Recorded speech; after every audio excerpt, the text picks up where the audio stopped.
Kristin Cavallari, she talked about her new relationship in her podcast. And she said that she can really see how it looks on the outside. She can really see that. Which I think is fair to say. You know, she has the awareness of how it looks on the outside, but she's happy. Exactly. She's just doing what she wants to do. But I listened to it and I was like, you know what, Kristin, you do you, girl. Like it's fun. What did make me laugh though is she refers to him as Montana because she was like, I don't want to use his name, but like we know his name. Like we all know. Like they're the Montana boys. Like they're famous. He's but you know it's not like he's not. I don't know. I guess for her, she's like, oh, I haven't posted him directly, but like his personal Instagram is tagged in that photo. Like, yeah, she's tagging a man named Mark. We know it's Mark. Like it's not.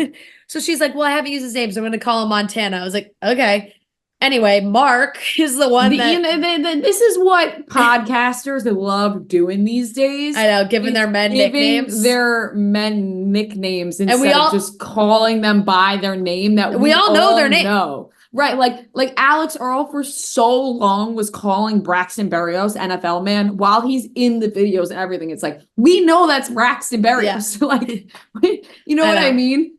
Like it's just like a thing. And I honestly got to give props to Alex Cooper because I think she started that back with Call Her Daddy when she like named all her men. And then everybody followed suit. And now it's just like, all right, it's not sticking for you guys. We know who it is.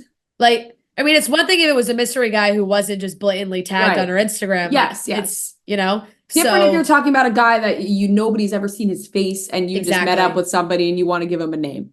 Exactly. But it sounds like the Montana boy, the Instagram account, like DM'd her, said, I love you. Like it was apparently that was Mark. She had seen them and was like, oh my God, these guys are so hot. Specifically the one that she's now dating. Specifically Montana in her Specifically Montana. And then she found out they were moving to Nashville. Like one thing led up after another. And they all met up, hung out, went out. He asked her to be his Valentine, which they said was very sweet.